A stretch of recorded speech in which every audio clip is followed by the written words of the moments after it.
బాల్యం ప్రతి ఒక్కరి జీవితంలో ఓ అందమైన వరం, ఓ మధురమైన జ్ఞాపకం.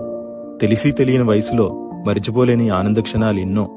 ఇప్పుడంటే కలర్ టీవీలు, స్మార్ట్ టీవీలు వచ్చాయి గాని అసలు కలర్ టీవీయే కనిపించిన రోజుల్లో బ్లాక్ అండ్ వైట్ లో సాయంత్రం 4:30కు దూరదర్శన్లో ఋతురాగాలు చూసిన జ్ఞాపకం.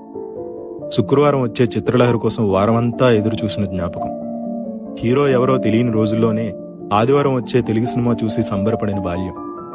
తెల్లటి చొక్కా, బొక్కలతో నిండిన నీలం నిక్కరు, కాళ్లకు చెప్పులు లేని రోజులు, బడిగంట ఎప్పుడు కొడతారా అని ఎదురు చూసిన క్షణాలు, అర్థం కాని ఉర్దూ వార్తలు, అర్థమే తెలియని మూగవార్తలు, ఇవే అప్పటి ఎంటర్టైన్మెంట్లు.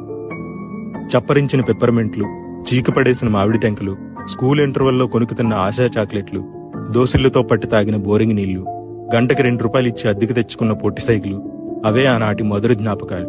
ప్రతి ఒక్కరి జీవితంలో ఎప్పటికీ మర్చిపోలేని మధురమైన క్షణాలు. ఇప్పుడు టెన్షన్లో పడి మధ్యాహ్నం ఏం తిన్నామో కూడా గుర్తుండని దౌర్భాగ్యపు రోజుల్లో మనం ఉన్నాం. ఏడాది క్రితం పలానా పండుగ రోజున ఏం తిన్నామో గుర్తుంచుకునే వాళ్ళం అప్పటి తరం. గతం ఆస్తి, జ్ఞాపకాలే ఆస్తి అనుకునే ప్రతి ఒక్కరికి ఈ చిన్న వీడియో అంకితం.